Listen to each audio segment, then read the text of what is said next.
Beautiful. All right, today is our first ever white line mixer that we're going to have down at Weathered Souls. There's Zagla. We're going to have down at Weathered Souls today, so I'm really excited about it. One, good beer, lots of fun. Actually, one of my sister's old friends works down there, so hopefully I'll get to see her too. That'll be cool. But the other thing is we've decided to start having mixers to kind of recruit a little bit. Zagla, you here? Where you at, girl? How do I do this? I don't want to change the screen meeting. I don't like. Oh wait, here we go. Oh, Zagla, what's up, girl? Now I can see you. So yeah, so we got our first ever mixer today. It's going to be a lot of fun. I'm really excited about it. Get to see a friend. Get to see a lot of you guys, and we're going to be doing some recruiting today. So I kind of wanted to just talk about recruiting, and I've got to be honest, guys. I'm flying off the hip with this because I've done a lot of networking events, and networking seems to be one of the things that a lot of people are very, very intimidated by. Very oddly, I don't know why. It doesn't necessarily have to be a recruitment, and I think it's because there's been so many MLMs and pyramid schemes and different things like that that people get this really bad taste in their mouth, right? I don't want to go to my family and ask them to sell vitamins, and that's not what we're doing at all. We're just simply trying to spread the word. We need more agents in white line so we can continue to grow and give you good stuff. Like I said at our annual awards dinner, guys, like we really don't take much money out of this. We put it all back in for y'all. I mean, one of these days I'd like to make some money being the broker and carrying all this risk, but we keep giving it all back to you guys. And so the point is we're going to need some more agents if we're going to continue to grow, take over the world. And that's what we're going to do. So this recruitment thing, this networking event that we're doing today is not this MLM. So one of the things I always tell everybody, we're not asking anybody for money. Okay. I don't need you to come over here and, you got to buy the starter package so you can sell it to your friend. Like that's not it. Y'all know as well as I do. Yes, we charge $49 a month, but that is simply for the software that you use through Dotloop. None of it goes to us. It is simply to be able to cover that and also pay for your E&O insurance, which is where the transaction fees come from. That's very simply Whiteline's structure. And as y'all know, we built Whiteline around the investor-friendly model and around agents that are very self-sufficient and can go do what they need to go do and don't need their handheld. And so that's why we're trying to find people like that. So as we move forward, here's the way I go about networking events. So networking, recruiting, it's all the exact same thing. And I use one very simple acronym whenever I'm doing this. Let me see if I can, how do I show my whiteboard? Here we go. I'm going to do a new whiteboard. I'm going to do the presenting, however you say it. Do you want the users to have access to the board? Yeah, sure, you can have access to it. All right, cool. Can y'all see my whiteboard? Yes. Loading on my end. Okay. Is it still loading? Yeah, done. Ready to go. Okay, so here's my wife always, it's kind of funny. Whenever we go somewhere, especially if it's like one of her work things, and I know absolutely nobody. I'm sure my wife has told me stories where I'm supposed to be paying attention about Susan and accounting or whatever. And I never remember any of that stuff. And she'll always tell me if it's an important thing, she's like, be charming as she elbows me in the ribs and be funny and be sweet, and do my best at networking and meeting people and doing all this stuff. And I've gotten a lot of compliments throughout the years, but I actually stole this from a guy named Michael, what is his name? Mayer, M-A-H-E-R, something like that. Michael Mayer. Yeah. Do you know what I'm talking about, Zagla? No. Where's his book? No, I don't. It sounds familiar though. Yeah, he wrote a book. I'll find it here in just a minute. But in his book, he talked about the frog technique. And I love the frog technique because I use it all the time whenever I'm talking to these people, whenever I meet somebody for the first time. Number one, guys, I'm sure y'all already meet this. Hi, my name's Colin. You are Susan. Guys, I try to say their name 3 times before we go any further. I don't know why this sucks so bad. So name, Susan, right? It's not my handwriting, I'm telling you. It's the board. It's not picking it up fast enough. So for the name, see how clear that is? See, it's dragging bad. I try to say their name back to him. Susan, so good to meet you. What brings you here today, Susan? Right? So that's 2 times right there. And it kind of just helps me because I'm really bad with names. If you're bad with names, good little trick. Try and say it 3 times right out the gate. But once we get to talking for a little bit, I follow the frog. So first and foremost, y'all know me as the talker. Everybody knows me as the talker. And it's usually because I'm given the mic whenever we go somewhere and I'm usually teaching a class or I'm doing something like that. But if you ever catch me in a networking situation or where I'm trying to work with people in like either large groups, meeting new people, recruiting, whatever it is, I talk significantly less. Taught to me by my Uncle Russ, which I think was an old how to win friends and influence people thing. It's like you have two ears and one mouth, right? So whenever you're talking to a person one-on-one, you should be listening twice as much as you speak. That's been something I've worked on for years. I still don't think I'm that good at it, but it's definitely my effort. And so with the frog technique, I can use that a little bit more, and it really helps keep me on track on listening. So the first letter in frog is family. Oh, see, this is why I can't. It's not my handwriting. It is not that bad. I promise. So the first one's family. When I'm talking to people, the first thing I want to ask them, so tell me about your family. Where are you from? Where did you grow up? If they have a wedding ring, are you married? Do you have kids? Things like that. You got to be a little bit careful with this, to be honest with you, because some people get a little bit touchy, especially in today's society. I feel like everybody's real touchy about everything. But if you do it with genuine interest, most people really like to tell you about that. Most people are very proud of their family. Yes, some people have family issues, and we've all got that. But I've always considered that just so what. We've all got family issues. But I do want to know about your family because it helps me understand where you come from. If you're a single child, if you have 43 siblings, if you're married, you have 9 girls, no boy, you know what I mean? It kind of lets me know a little bit more about you and how I should speak to you. If you are somebody that comes from a large family and has lots of kids, they're going to tend to interrupt you more often to get their point across. You can't let that upset you, but because that's kind of a natural dealing thing with them. I've noticed that people that are single families or single kids and have either a small family or no family tend to be very patient and very quiet. On the inside, they're usually screaming to be able to say something. So it's just kind of a nice thing. Plus, people love to brag about their family. They want to tell you about their kids and all the stuff that their kids are doing, or your kids in any extracurricular activities. And every chance I get when somebody's telling me about their family, I like to try and find connections. My kid does travel soccer and does club soccer.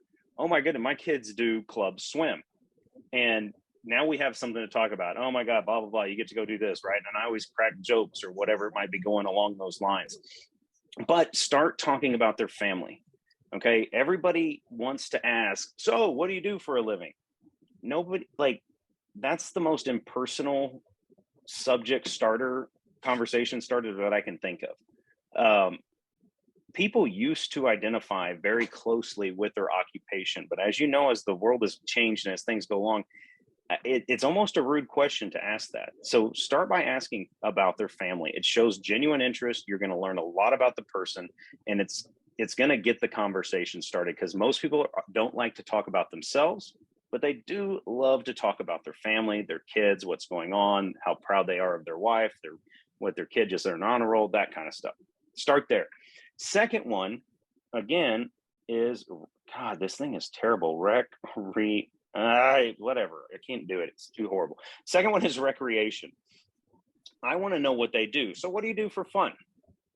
What are your hobbies? Do you play golf? I'm a big golfer. I like talking to people about golf. Do you go scuba diving? Oh my gosh, where do you go scuba diving at? Inevitably, they're going to have some story. You are going to make them really like you if you ask them about that story. I am a cyclist. Oh my God, have you ever done any kind of big races that I might have heard of? The MS 150, whatever. I just started taking up cycling. I've got a Peloton. There's always some connection that you can find whenever you're talking to these people about their recreation. What do you like to do for fun? So once again, I start off with the family, get the topic off of them, then I bring it to them, but it's not a job interview. I just want to know what you do for fun. I love these conversations. This tends to be a lot of fun for me too. I've got 2 kids, so the family conversation is very easy. I love doing just about any kind of outdoor sport or whatever it might be. So I love talking to people about that. Those are the first 2 that come up. At that point, guys, as we're continuing talking, I ask a lot of questions. Again, twice as many questions as statements, right? This thing is so terrible. 2 times questions, and that's questions, QUS, over statements. This is terrible. I'm even using the stupid Apple Pencil, and it's the whatever. Twice as many questions as you make statements. Ask a question, then say something about what you wanted to say. And it's also very important, guys, that you don't just wait for your turn to talk. You need to be actively listening. Even if you thought of a great story and you don't want to interrupt, just chill out and listen to what they're saying. The third one is now we finally, occupation. Then once I've gotten to know their family and what they like to do, then I will ask them about what they do for work.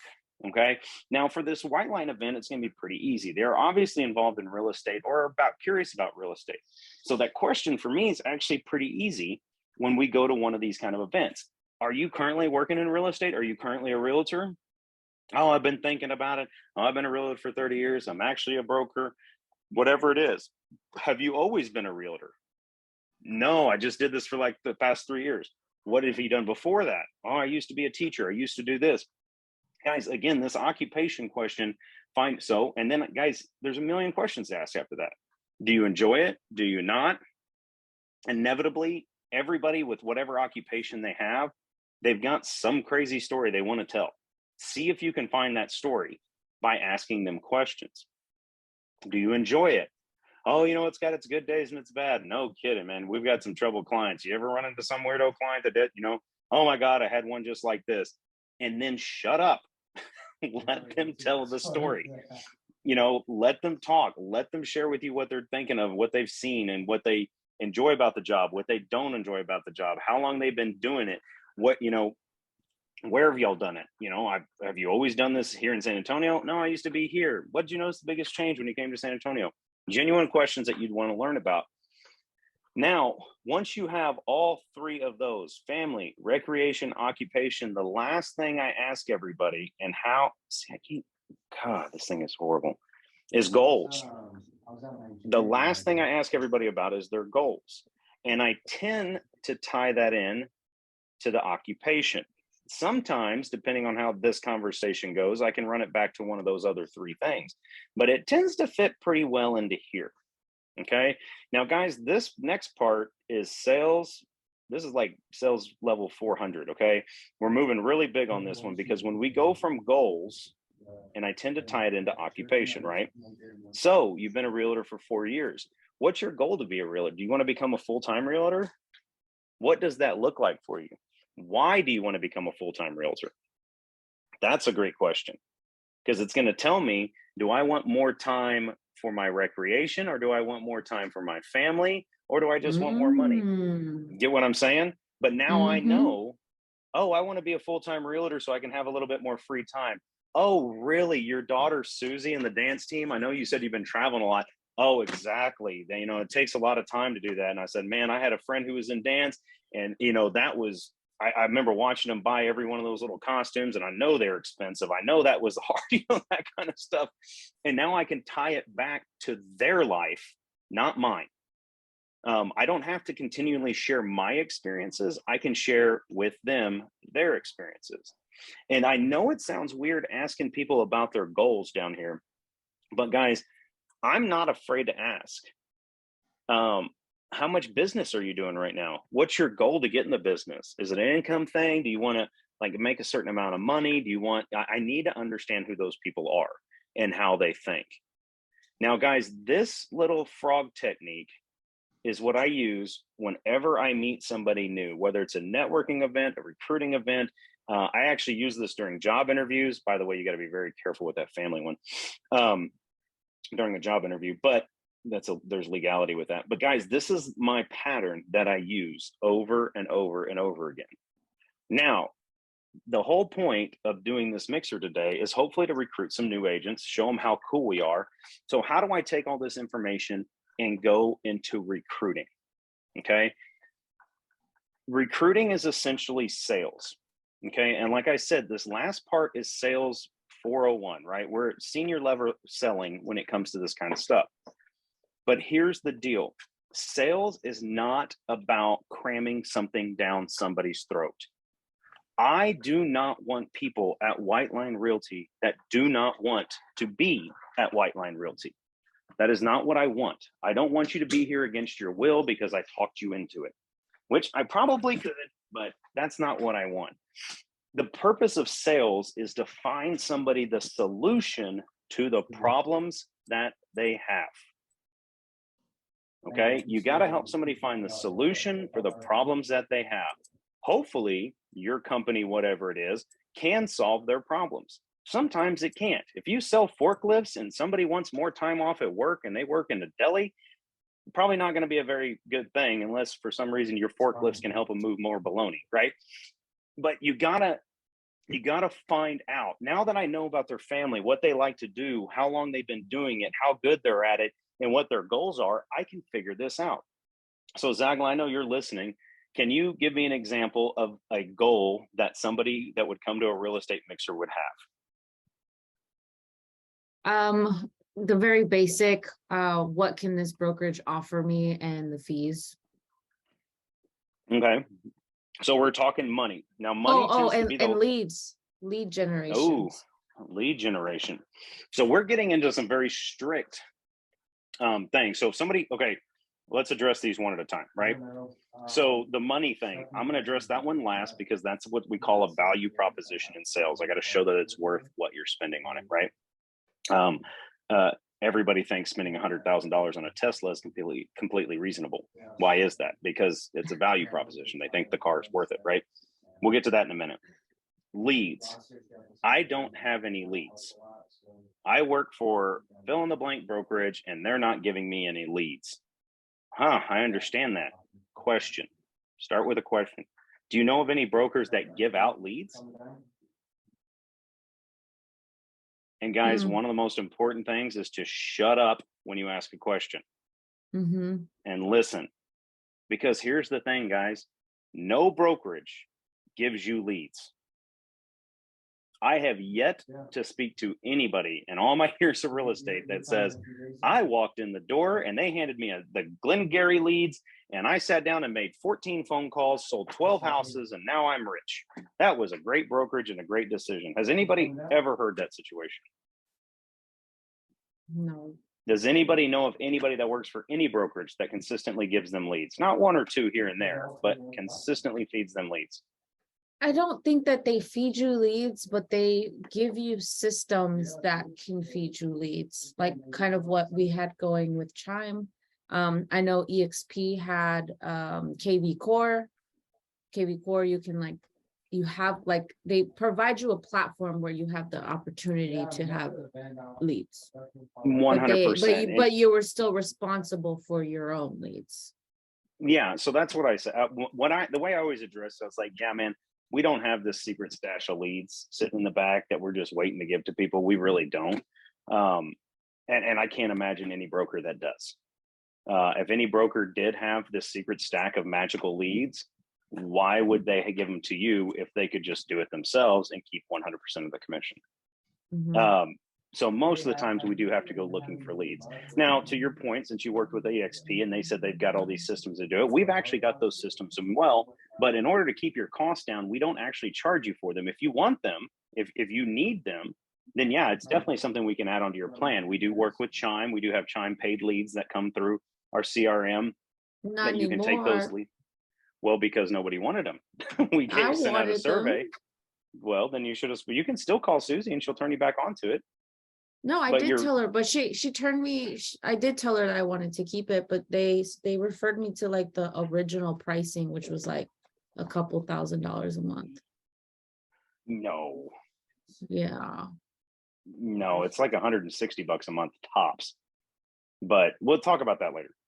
You can call me about that later. You must have asked them for something insane because that's way too much. Because we were paying with a group plan, I don't know, $95 or something like that for every one of y'all.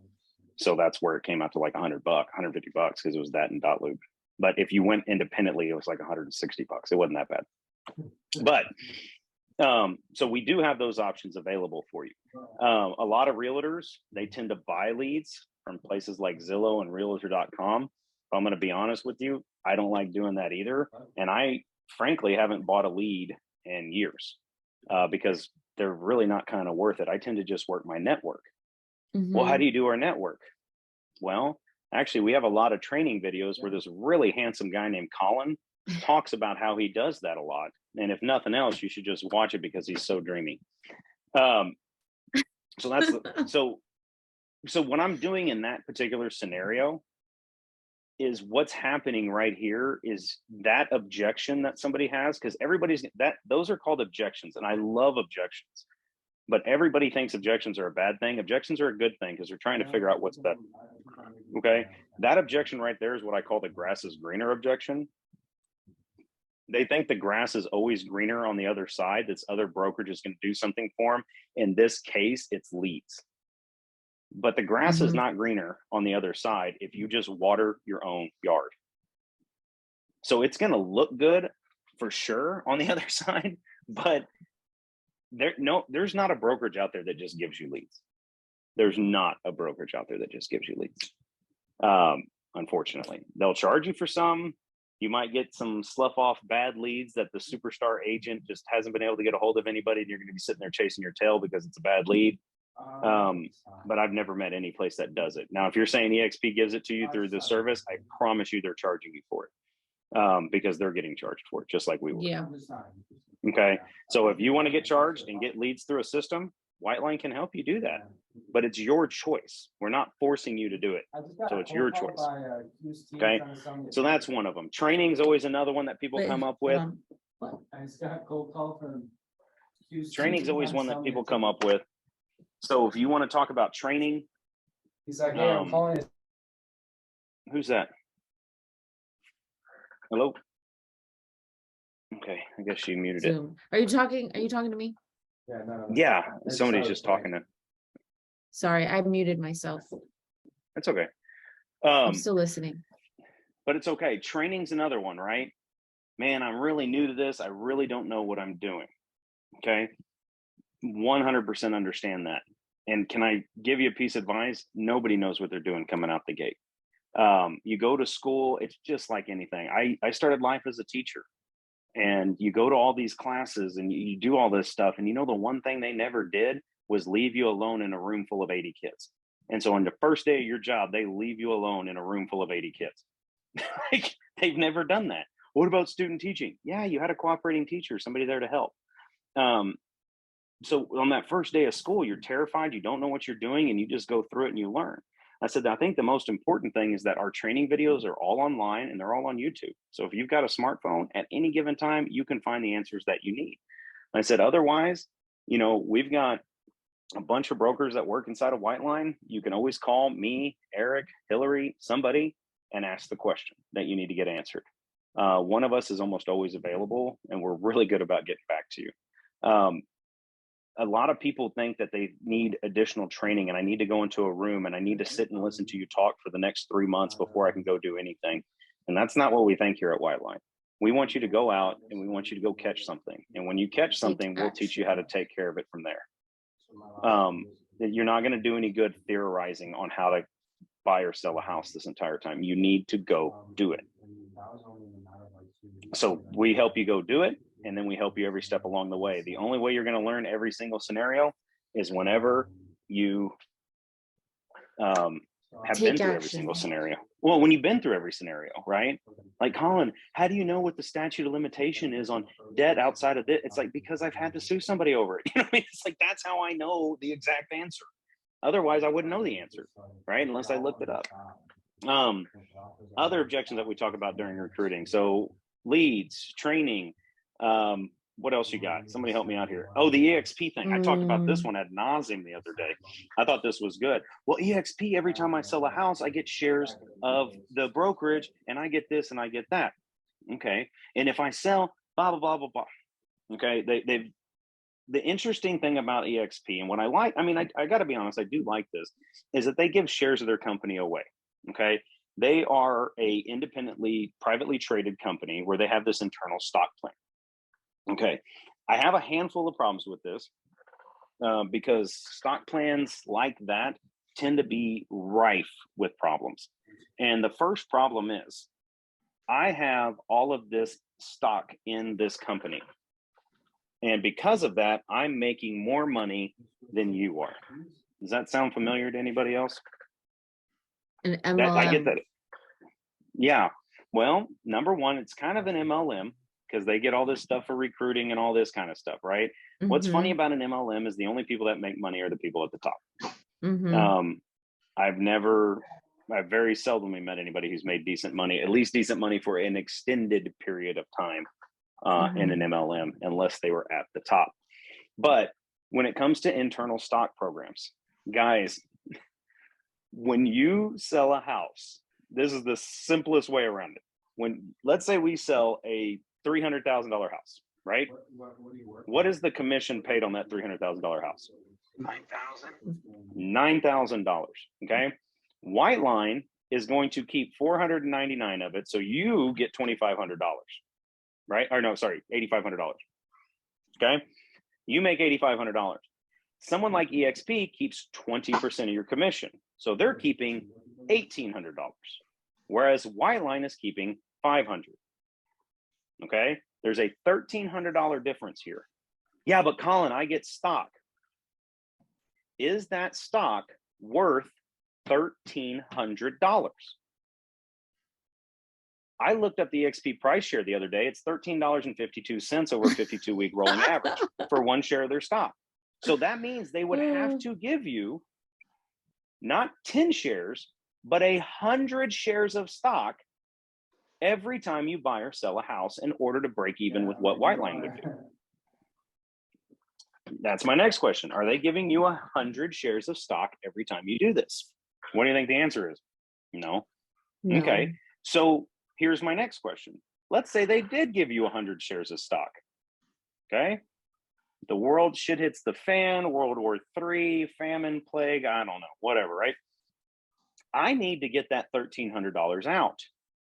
Can I sell that stock to get my money? Well, for those of y'all that don't know, privately traded stock means I cannot just sell it on the open market. I can't find somebody else. Like I can do that with Amazon stock. If I want to sell Amazon stock, I sell it. I get my money 3 days. Privately held stock has to be sold internally. So either the people at the top are going to buy your stock and get richer, right? Or you're going to have to wait for the internal department to actually pay your money out. Almost every time it takes a significantly longer period of time. Yes, Colin, I know, but as EXP grows and as we recruit and as we get all of these people, that stock will be worth more money. You're 100% correct. You would need to get 100 shares and the stock would need to increase.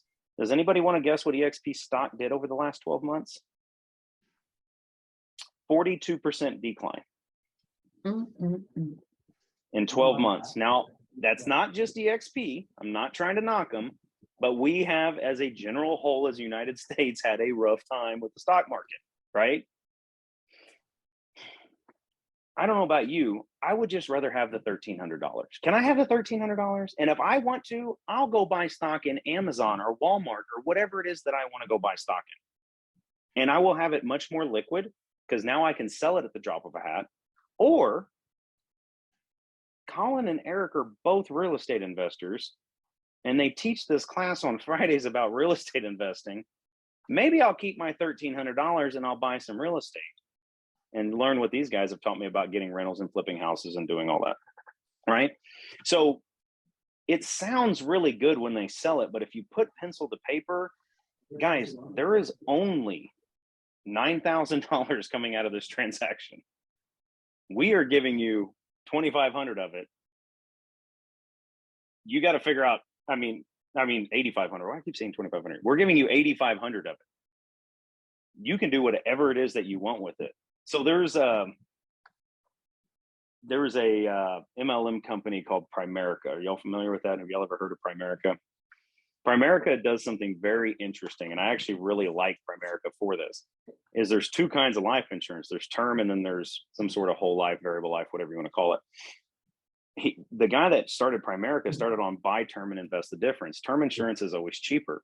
And he shows everybody mathematically, like if you buy term insurance for $50 versus the 100, and you take that $50 and invest it over and over and over again every month, you'll actually end up making more money. And that's kind of the same thing we're doing here at White Line. You know what? We're not going to give you stock in White Line. You go buy stock in whatever you want. We're just going to give you the maximum amount of money that we can possibly give you. And that's the difference in those two, right? So that's the big EXP one, if you're going to run into those things, right? Any other objections that y'all think y'all might come up with as you've been doing the recruiting stuff and talking to people? And how I would handle them. I'm not saying my answers are right, but what I've come across is the ones that are harder to convert are the ones that are at flat fee brokerages. what's the flat fee?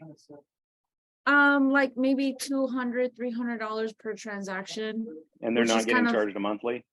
And they're not getting charged a monthly, no, but they're also, on their own, so it's almost like a very similar, or maybe they are being charged monthly, but I don't remember.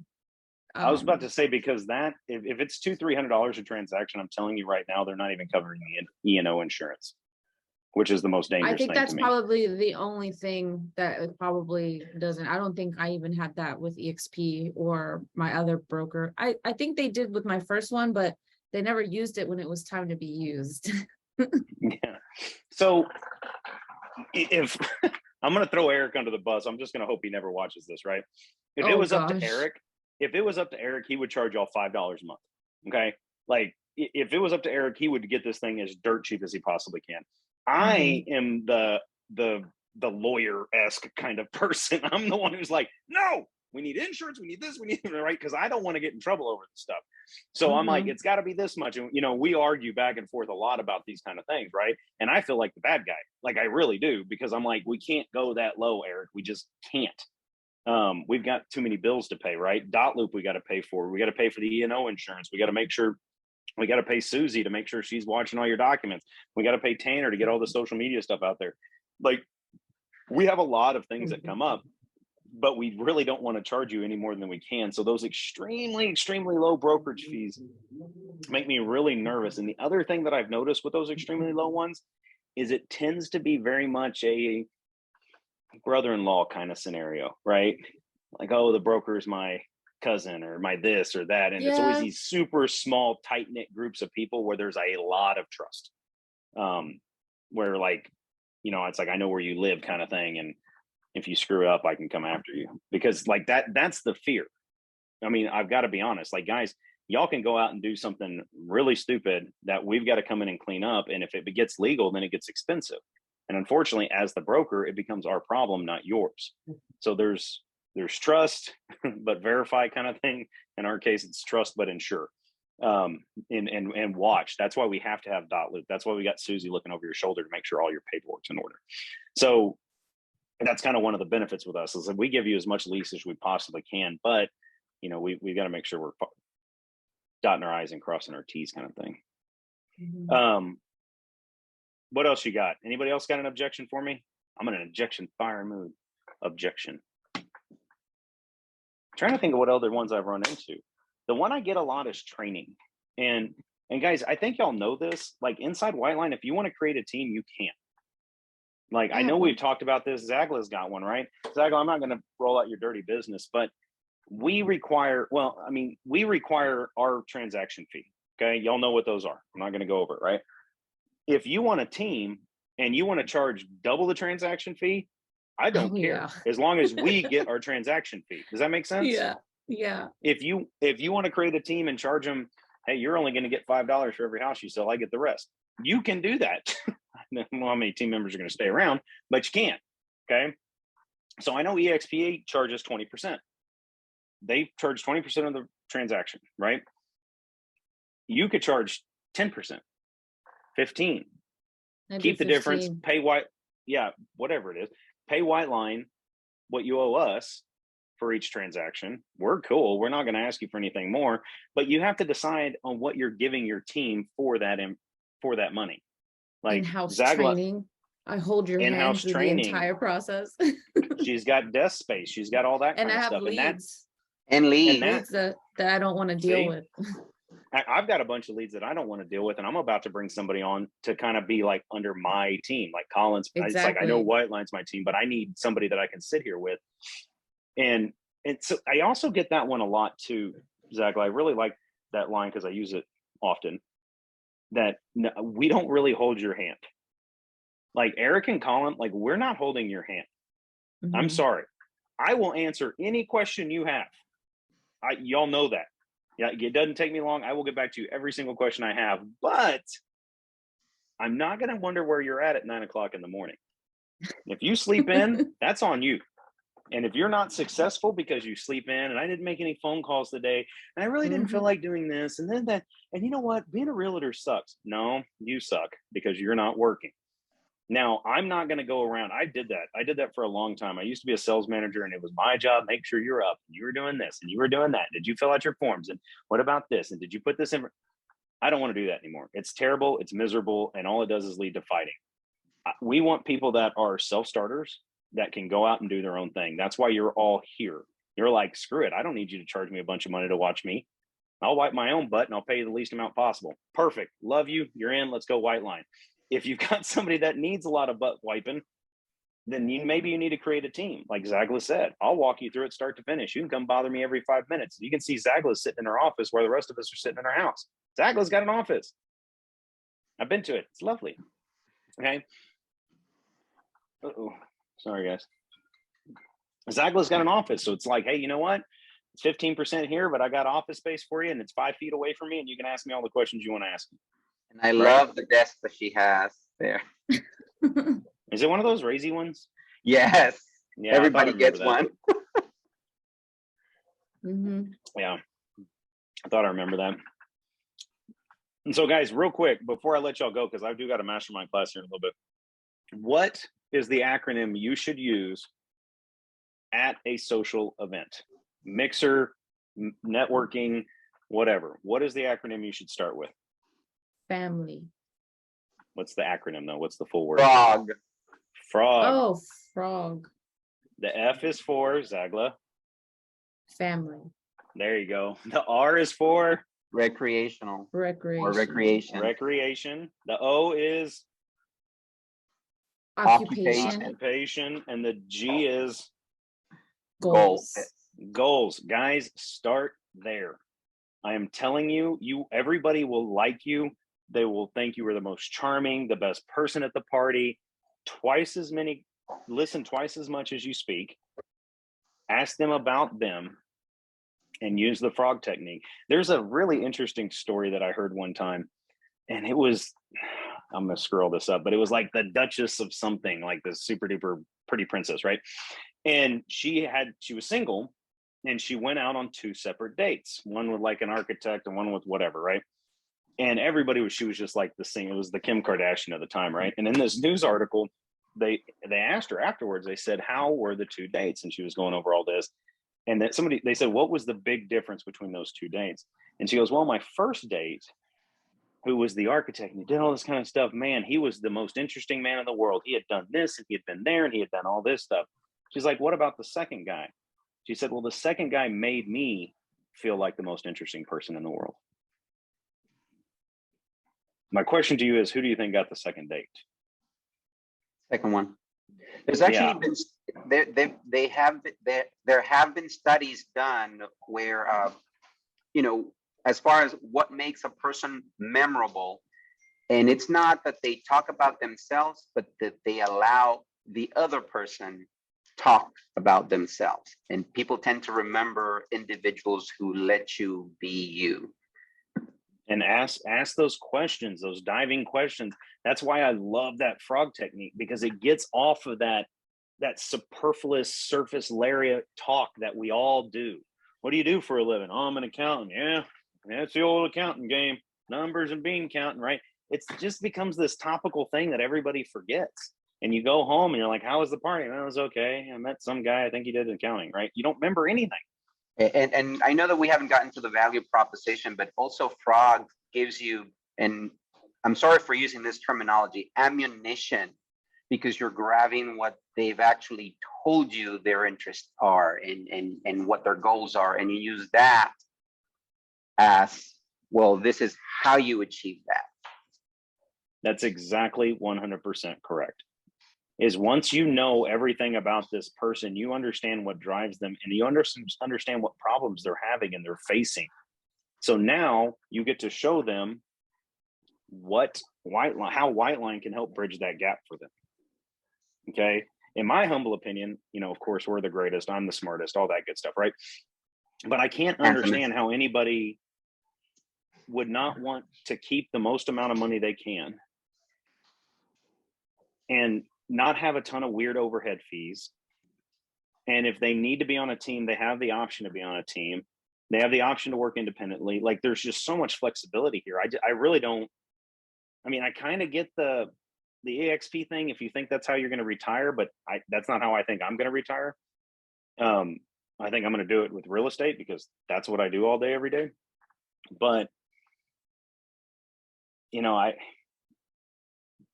the value proposition's there, man. I mean, that's what we talked about the entire time, because we're not asking for a lot of money. We just aren't. Yeah, but it's another bill. It's $49 a month. I always say kind of a smart ass thing here. I was like, well, do you plan on selling any houses? $50 a month comes out to $600 a year. If you sell one house for $300,000, you make your $9,000, you keep 8,500 of it, and then I charged you $600, so we're down to $7,900. That full year with one transaction is still less than you would have paid EXP if you just do one transaction a year. So there's your value proposition. It's just numbers and cents, guys. Don't be scared of any of that big fancy, well, we get this and we get that. It's like the numbers don't make sense. It just doesn't shake out. I'm sorry, it doesn't. I'd rather go buy Amazon stock, right? Or Tesla stock, or whatever you want to buy. I don't know how well EXP stock's going to go forever, but we'll see. Go look it up. You can look it up. Go to Yahoo Finance and then do EXP Realty Group, and you can see all those numbers I just told you. I looked at them just the other day. It's pretty interesting. You'll see it's like, oh, wow, it's not this juggernaut of a stock that's just tripling every day. It's not. It went down half last year. Good job. But everybody did. I'm not making fun of them for that by any means. But I will say I'm going to be very careful about posting this one on. Maybe I should redact a lot of this. Just mute out where, yeah, just beep the areas where you're saying the name. Yeah, right. I probably should do that. Or we all get in trouble. Or before I get in trouble. See, this is why I'm the one who always pulls everything back. So, all right, guys, y'all got anything else? Y'all feeling good? Y'all coming tonight? I know Ed said he was going to be hit or miss. Israel, are you coming? What time does it I'm end? actually working on it. My babysitter got COVID, so I ended up having to keep my kid today. But I'm working on baby to a bar. You I'm do, sorry? Israel. Take Who the brings baby to a bar. That could be a great opening line, right? Hey, I don't mean to brag, but I was pretty much raised in a bar. It'd be okay. So yeah, no, but I think I will though. That's actually what I was just fixing right now. So it starts at 3:30. It's Weathered Souls over here off West Avenue. You know where that's at? 281 so, yeah. Bitters. Take Bitters west, head south on West Avenue, and I might get there to probably the middle of it. But yeah, they open at 3. We officially start at 3:30. I'll probably be there at 3 just to make sure the beer's cold. Yeah, just make sure y'all are all happy. I'll have a couple beers, just check them out for you, and then then we'll just hang out. Oh, does anybody talk to Mia? Is Mia coming? I don't know. Nobody knows. Okay, because on all the trophies that she won at the awards dinner, one of them I misspelled her name. Which, oh yeah, I remember.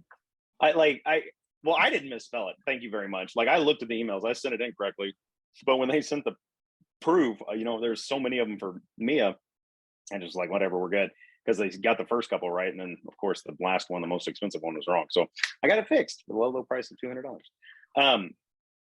But all right, guys. Well, I will see y'all tonight. See you at 3:30. Thank you. Y'all have a great night. Good. All right, bye. Dude.